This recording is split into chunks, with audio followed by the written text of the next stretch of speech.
ரிக்கப் போன வீடியோவில் ஹாரியும் ரானும் அவங்களோட ஹோம்ஒர்க் பண்ணிகிட்டு இருக்கும்போது பர்சியோட லெட்டர் வருது. அதில் அவன் ரானை ஹாரி கூட சேர வேணான்னு சொல்லியிருந்தான். ஏதாவது ஹாரி பற்றி ஆடாக இருந்ததுன்னா அதை ப்ரொஃபஸர் அம்ரஜ் கிட்ட சொல்லியும் அவன் சொல்லியிருந்தான். அதோடு இல்லாமல் அடுத்த நாள் காலையில் டெய்லி ப்ராஃபிட்டை பார்க்க சொல்லியும் சொல்லியிருந்தான்.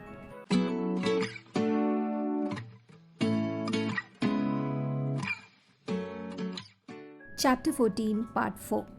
ரான் திரும்பவும் ஹோம்ஒர்க்கை எழுத ஆரம்பிக்கிறான். ஓ இங்கே கொடு அப்படின்னு ஹெர்மைனி அப்ரப்டாக சொல்லறா. என்னது அப்படின்னு ரான் கேட்குறான். உன்னோட ஹோம்ஒர்க் இங்கே கொடு, நான் அதை பார்த்து கரெக்ட் பண்ணுறேன் அப்படின்னு அவன் சொல்கிறான். நீ சீரியஸாக தான் சொல்லறியா ஹெர்மைனி? நீ ஒரு லைஃப் சேவர். நான் என்ன சொல்கிறத அப்படின்னு ரான் ஆரம்பிக்கிறான். நீ என்ன சொல்லலான்னா, இனிமே இவ்வளோ லேட்டாக எங்களோட ஹோம்ஒர்க்கை நாங்கள் விட்டு வைக்க மாட்டோம்னு சொல்லுங்கள் 2 பேரும் அப்படின்னு அவள் சொல்லறா. 2 பேரும் அவங்களோட ஹோம்ஒர்க்கை ஹெர்மைனி கிட்ட கொடுக்குறாங்க. தேங்க்ஸ் அ மில்லியன் ஹெர்மைனி அப்படின்னு ஹாரி சொல்லறான். அவன் இப்போ ஆம்ஷாரில் உட்காந்து அவனோட கண்ணை தேய்ச்சிக்கிட்டு இருக்கான். இப்போது நடுராத்திரி தாண்டிடுச்சு. காமன் ரூம் இப்போ யாருமே இல்லை. அவங்க 3 பேரும் க்ரூங்ஷாக்ஸ் மட்டும்தான் இருக்காங்க. இப்போ அவங்களுக்கு கேட்குற ஒரே சத்தம் ஹெர்மைனியோட குவில் சென்டென்சஸ் எல்லாத்தையும் அங்கே எங்கே ஸ்க்ராட்ச் பண்ணி விட்டுட்டு அதை மாற்றி எழுதுறதும் அப்புறம் பேஜை திருப்புற சத்தம் மட்டும்தான். ஹாரி ரொம்பவே சோர்ந்து போய் இருந்தான். அவனோட வயத்தில் ஒரு வித்தியாசமான ஒரு மாதிரியாக இருக்குது. அதுக்கு காரணம் அவன் டயர்டாக இருந்தது கிடையாது. ஆனால் இப்போது ஃபயர் பிளேஸில் எரிஞ்சுக்கிட்டு இருக்க அந்த லெட்டர் தான் அதுக்கு காரணம். ஹாக்வர்ட்ஸில் இருக்கிற பாதி பேர் அவனை ஸ்ட்ரேஞ்சாக நினைக்கிறாங்க, பைத்தியம்னு கூட நினைக்கிறாங்க. அவனுக்கு தெரியும் டெய்லி ப்ராஃபிட் சம்மர் முழுசும் அவனை பற்றி நிறைய கட்டுக்கதைகளை எழுதி விட்டு இருந்ததுன்னு. ஆனால் இந்த மாதிரி ஒன்று பர்சியோட ஹேண்ட் ரைட்டிங்கில் அவன் பார்த்தது, அதோடு இல்லாமல் பர்சி ரானை அவன் கூட பேசக்கூடாதுன்னு சொல்கிறது, அப்புறம் அவனை பற்றி அம்ரிஜ் கிட்ட எதுனாலும் சொல்கிறது, இதெல்லாம் இந்த சுச்சுவேஷனை ரொம்பவே அவனுக்கு உண்மையாக காட்டுது. அவனுக்கு பர்சியை 4 வருஷமாக தெரியும். அவங்க வீட்டில் சம்மர் ஹாலிடேஸில் இருந்திருக்கான். அவனோட குவிடிச் வேர்ல்ட் கப் அப்போது ஒரு டென்ட்டை ஷேர் பண்ணியிருக்கான். ஈவன் போன வருஷம் கூட செகண்ட் டாஸ்கில் டைவர்ஸர் டோர்னமெண்ட்டில் அவனுக்கு ஃபுல் மார்க்ஸ் கொடுத்துருக்கான். ஆனால் பர்சி அவனை அன்பேலன்ஸ்டு நினச்சிருக்கானா, வயலண்ட்டாக இருப்பான்னு நினச்சிருக்கானா அப்படின்னு அவன் யோசிக்கிறான். இதை நினச்சதும் அவனுக்கு சீரியஸ் மேலேயும் ஒரு பரிதாபம் ஏற்படுது. ஏன்னா சீரியஸ் இதே சுச்சுவேஷனில் தான் இருக்கான். நியர்லி விசார்டிங் வேர்ல்டில் இருக்கிற எல்லாருமே சீரியஸை ஒரு டேஞ்சரஸான மாஸ் மர்டரர்னு நினச்சிக்கிட்டு இருக்காங்க. அதோடு இல்லாமல் அவர் ஒரு வால்டமோர்ட் சப்போர்ட்டர்னு நினச்சிக்கிட்டு இருக்காங்க. அந்த எண்ணத்தோடவே அவர் கிட்டத்தட்ட 14 வருஷம் இருந்திருக்காரு. ஹாரி பிளிங்க் பண்ணுறான். அவன் இப்போ ஃபயரில் எதையோ பார்த்தான். அதை பார்க்குறதுக்கு சீரியஸ் மாதிரியே இருந்தது. ஆனால் அது இருந்திருக்க முடியாது. அவன் இப்போ சீரியஸை பற்றி யோசிச்சனால சீரியஸோட தலை அங்கே ஃபயர்க்குள்ளே இருந்த மாதிரி இருந்ததா? ஓகே நீ இதை எழுது அப்படின்னு ஹெர்மைனி ரான் கிட்ட அவனோட எஸ்ஸேவை கொடுத்து அவளோட ரைட்டிங்கில் எதையோ எழுதி ஒரு பேப்பரில் கொடுத்துருந்தா. அப்புறம் இந்த கன்க்ளூஷனை எழுதிக்கோ அப்படின்னு அவள் சொல்லறா. ஹெர்மைனி, நான் பார்த்ததுலே நீ தான் மோஸ்ட் வண்டர்ஃபுல் பர்சன். யூனோ, நான் இதுக்கப்புறம் நான் உன்கிட்ட எப்போயாவது கோவமாக நடந்துக்கிட்டேன்னா அப்படின்னு ரான் சொல்ல ஆரம்பிக்கிறான். அப்போது நீ நார்மல் ஆகிட்டேன்னு நான் தெரிஞ்சுப்பேன் அப்படின்னு ஹெர்மைனி சொல்லறா. ஹாரி, என்னோட எஸ்ஸே ஓகே தான், எக்ஸப்ட் இந்த எண்டில் ப்ரொஃபஸர் சினிஸ்டரா சொல்கிறத நீ தப்பாக கேட்டிருப்பேன்னு நினச்சேன். யூரோப்பை ஐஸால் கவர் பண்ணப்பட்டிருக்கு, மைஸால் இல்லை அப்படின்னு சொல்லிட்டு ஹாரி அப்படின்னு அவள் கேட்குறா. ஏன்னா ஹாரி சேரில் இருந்து இறங்கி இப்போது ஃபயர் பிளேஸ் கிட்ட முட்டி போட்டுட்டு நிற்கிறான். ஹாரி, நீ அங்கே போனா அப்படின்னு ரான் கேட்குறான். ஏன்னா நான் இப்போ தான் சீரியஸோட தலையை இந்த ஃபயரில் பார்த்தேன் அப்படின்னு ஹாரி சொல்லிட்டு அவன் திரும்பவும் அங்கே பார்த்துக்கிட்டு இருக்கான். ஆனால் அது டக்குன்னு மறைஞ்ச மாதிரி இருந்தது. ஹாரி இதுக்கு முன்னாடி அங்கே சீரியஸோட தலையை அந்த ஃபயர் பிளேஸில் பார்த்துருக்கான். ஏன்னா போன வருஷம் அவன் அதில் பேசியிருக்கான். சீரியஸோட தலையா அப்படின்னு ஹெர்மைனி கேட்குறா. யூ மீன் நீ டைவர்ஸர் டோர்னமெண்ட் அப்போது உங்ககிட்ட பேசினாரே அந்த மாதிரியா? ஆனால் இப்போ அவர் அந்த மாதிரிலாம் பண்ண மாட்டார், அது ரொம்ப சீரியஸ் அப்படின்னு ஹெர்மைனி கத்துறா. அவளும் இப்போ ஃபயர் பிளேஸை பார்க்குறா. ரான் அவனோட பில்லை போட்டுட்டு அவங்க 3 பேரும் அங்கே முன்னாடி போகிறாங்க. சீரியஸோட தலை அந்த ஃபயர் பிளேஸில் நடுவில் இருக்குது. நான் நீங்கள் 3 பேரும் தூங்க போயிடுவீங்களோன்னு நினச்சேன். நான் அதனால் ஒரு மணி நேரமும் இங்கே செக் பண்ணிக்கிட்டு இருந்தேன் அப்படின்னு அவர் சொல்கிறாரு. ஒரு மணி நேரமும் நீங்கள் செக் பண்ணிங்களா அப்படின்னு ஹாரி பாதி சிரிச்சுட்டே கேட்குறான். ஜஸ்ட் ஒரு சில செகண்ட்ஸ் தான், நீங்கள் மட்டும் தனியாக இருக்கீங்களான்னு பார்க்க. ஆனால் யாராவது பார்த்துருந்தா அப்படின்னு ஹெர்மைனி கேட்குறா. வெல், ஐ திங்க் ஒரு பொண்ணு ஃபர்ஸ்ட் இயர் நினைக்கிறேன், அவள் என்னை லைட்டாக பார்த்துருக்கலாம், ஆனால் டோன்ட் வரி, அவள் திரும்ப பார்க்கறதுக்குள்ளே நான் மறைஞ்சிட்டேன் அப்படின்னு சீரியஸ் சொல்கிறாரு. ஆனால் சீரியஸ் இது ஒரு பயங்கரமான ரிஸ்க் அப்படின்னு ஹெர்மைனி ஆரம்பிக்கிறா. நீ மாலி மாதிரியே பேச ஆரம்பிச்சிட்ட. ஹாரியோட லெட்டருக்கு கோடில் எழுதாமல் பேசுகிறதுக்கு எனக்கு இதுதான் ஒரே ஒரு வழி. அதோடு இல்லாமல் கோட்ஸ் எல்லாம் பிரேக்கபிள் அப்படின்னு அவர் சொல்கிறாரு.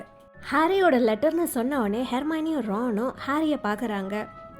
நீ சீரியஸ்க்கு எழுதுனன்னு சொல்லவே இல்லை அப்படின்னு ஹெர்மைனி சொல்லறா. நான் மறந்துட்டேன் அப்படின்னு ஹாரி சொல்லறான். ஏன்னா அதுதான் உண்மையும் கூட. அவன் சோவை அவ்லரியில் பார்த்தனால அதுக்கு முன்னாடி நடந்தது எல்லாமே மறந்து போயிடுச்சு. என்ன அது மாதிரி பார்க்காத ஹெர்மைனி, எந்த ஒரு இன்ஃபர்மேஷனும் அதில் போயிருக்காது இல்லையா சீரியஸ் அப்படின்னு அவன் கேட்குறான். அந்த லெட்டர் ரொம்பவே நல்லா இருந்தது. எனிவே நான் சீக்கிரமாக சொல்லுறேன், உன்னோட ஸ்கார் வலிச்சுது இல்லையா அப்படின்னு அவர் கேட்குறாரு. ஸ்கார் வலிச்சுதா அப்படின்னு ரான் ஆரம்பிக்கிறான். நாங்கள் உனக்கு அப்புறமா எக்ஸ்பிளைன் பண்ணுறோம் அப்படின்னு ஹெர்மைனி சொல்கிறான். நீங்கள் சொல்லுங்கள் சீரியஸ். வெல், எனக்கு தெரியும் அது வலிக்கும் போது உனக்கு அது சந்தோஷமாலாம் இருக்காதுன்னு. ஆனால் அதை பற்றி நம்ம நிறைய வரி பண்ணிக்க வேணாம். ஏன்னா அது போன வருஷம் ஃபுல்லாக வலிச்சுட்டு தானே இருந்தது அப்படின்னு சீரியஸ் கேட்குறாரு. டம்பிள்டோர் சொன்னார், வால்டமோர்ட் எப்போல்லாம் ஒரு பவர்ஃபுல்லான இமோஷனை ஃபீல் பண்ணுறாரோ அப்போல்லாம் வலிக்குது அப்படின்னு ஹாரி சொல்லறான். ஸோ மேபி அவர் கொஞ்சம் கோவமாக இருந்திருக்கலாம், இல்லை வேறு ஏதாவது இருந்திருக்கலாம் நான் டிடென்ஷன் போன அன்றைக்கி அப்படின்னு அவன் சொல்லறான்.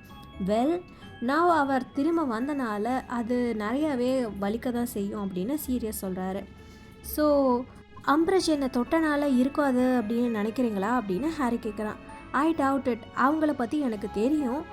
ஐ எம் ஷுர் அவங்க டெத் ஈட்டர் கிடையாது அப்படின்னு அவர் சொல்லிக்கிட்டு இருக்காரு. ஆனால் அவங்க டெத் ஈட்டர் ஆகிற அளவுக்கு மோசமானவங்க தான் அப்படின்னு ஹாரி சொல்லறான். ரானும் ஹெர்மைனியும் பக்கத்தில் இருந்து ஆமான்னு வேகமாக தலையாட்டுறாங்க. எஸ், ஆனால் இந்த உலகம் டெத் ஈட்டர்ஸும் குட் பீப்புளாக ரெண்டாக ஸ்ப்ளிட் ஆகலை. எனக்கு தெரியும் அவங்க ரொம்ப மோசமானவங்க தான். நீ ரீமஸ் அவங்கள பற்றி பேசுகிறத கேட்டிருக்கணும் அப்படின்னு சீரியஸ் லைட்டாக ஸ்மைல் பண்ணிகிட்டே சொல்கிறாரு. லூப்பினுக்கு அவங்கள தெரியுமா அப்படின்னு ஹாரி கேட்குறான். ஏன்னா அம்பரஜ் அவங்களோட ஃபர்ஸ்ட் லெசனில் டேஞ்சரஸான ஹாஃப் பிரீட்ஸை பற்றி அவங்க பேசினாங்க. அது அவனுக்கு ஞாபகம் வந்தது. இல்லை, ஆனால் அவங்க ஒரு ஆன்டி வேர்வல்ஃப் லெஜிஸ்ட்ரேஷனை 2 வருஷத்துக்கு முன்னாடி டிராஃப்ட் பண்ணினாங்க. அதனால இப்போ அவருக்கு வேலை கிடைக்கிறதே ரொம்ப கஷ்டமாக இருக்குது அப்படின்னு சீரியஸ் சொல்கிறாரு. ஹாரிக்கு ஞாபகம் இருந்தது லூப்பின் முன்னை விட எப்படி அவரோட ட்ரெஸ்ஸிங்லாம் ரொம்ப மோசமாக இருந்துச்சுன்னு. அவனுக்கு அம்பரஜ் மேலே இருந்த வெறுப்பு இன்னும் அதிகமாச்சு. வேர்வல்ஸ் அவங்கயே இருக்கிறாங்க அப்படின்னு ஹெர்மைனி கோவமாக கேட்குறா. அவங்கள பார்த்து பயம்தான் நினைக்கிறேன் அப்படின்னு சீரியஸ் சிரிச்சுட்டே சொல்கிறாரு. அப்பேரண்ட்லி அவங்களுக்கு பார்ட் ஹியூமன்ஸாக இருக்கிற எந்த க்ரீச்சருமே பிடிக்காது. போன வருஷம் கூட அவங்க பீப்பிள் எல்லாத்தையும் பிடிச்சி அவங்கள டேக் பண்ணணும் அப்படின்னு சொல்லிட்டு ஒரு கேம்பெயின் வச்சுருந்தா. க்ரீச்சர் மாதிரியானதுங்கெல்லாம் வெளியே ஃப்ரீயாக சுற்றிக்கிட்டு இருக்கும் போது இன்னசென்ட்டான பீப்பிளை துன்புறுத்துறதுக்கு நேரத்தையும் காலத்தையும் செலவு பண்ணுறது யோசிச்சு பாரு அப்படின்னு அவர் சொல்கிறாரு. ரான் சிரிச்சான். ஆனால் ஹெர்மைனி அப்செட்டாக இருந்தா. சீரியஸ், ஹானஸ்ட்லி நீங்கள் மட்டும் கொஞ்சம் க்ரீச்சர் கிட்ட எஃபோர்ட் போட்டிங்கன்னா I am sure he will respond. After all நீங்கள் தான் அவருக்கு இருக்கிற ஒரே ஃபேமிலி மெம்பர். ப்ரொஃபஸர் டம்பிள்டோர் சொன்னார் அப்படின்னு அவள் ஆரம்பிச்சுக்கிட்டு இருக்கா. ஸோ அம்பரஜோட லெசன்ஸ் எப்படி இருக்கு?